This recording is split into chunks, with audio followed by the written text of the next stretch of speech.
আসসালামু আলাইকুম দর্শক। তো বান্দরবনের এই মুহূর্তে আমি আছি নীলাচল নীলগিরি। তো নীলগিরির যে সৌন্দর্যগুলা, বিশেষ করে সবচেয়ে বেশি আমার কাছে যেটা ভালো লাগছে, যেমন পাহাড় থেকে এক নজরে মেঘগুলো দেখা, মানে এত পরিমাণে ভালো লাগছে যেটা আপনাদেরকে না দেখালে হয়তো বুঝবেন না। তো আসলে আপনাদেরকে দেখানোর চেষ্টা করি। ভাই, নীলগিরির উপর থেকে জাস্ট মেঘের ভিউগুলো দেখেন, এত পরিমাণে ভালো লাগতেছে, যদি আপনাদেরকে না দেখে বুঝবেন না।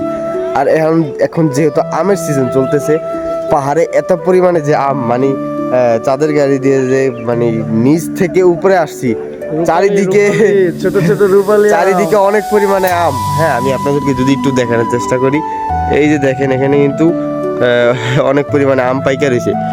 যে বিষয়টা দেখানোর জন্য আসছি, ওই যে দেখেন ভাই, মেঘ আর মেঘ। ভাই মনে করেন যে টাকা খরচ করে আসছি, টাকা উসুল হয়ে গেছে গা। এত সুন্দর মেঘ, এইটা দেখার পরে কি ভাই আর অন্য কিছু ভালো লাগে ভাই? সামনাসামনি মেঘ দেখা। ওইদিকে ছিলাম তখন কিন্তু মেঘের পরিমাণটা অনেক বেশি ছিল, এদিকে অনেকটা কম। ওই পাশে যায় দেখি মেঘ কিরকম দেখা যায়। ভাই আমি বলবো যে বান্দরবন দেখে নাই সে বাংলাদেশে এখনো ভালোভাবে ঘুরে দেখে নাই।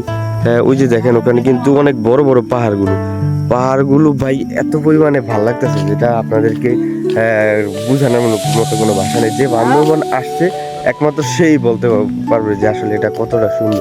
যারা টাকা পয়সা জমায় রাখতেছেন কিন্তু ঘুরতে আসতেছেন না, তারা টাকা পয়সা জমায় রাখেন, ঘোরার কোনো প্রয়োজন নাই।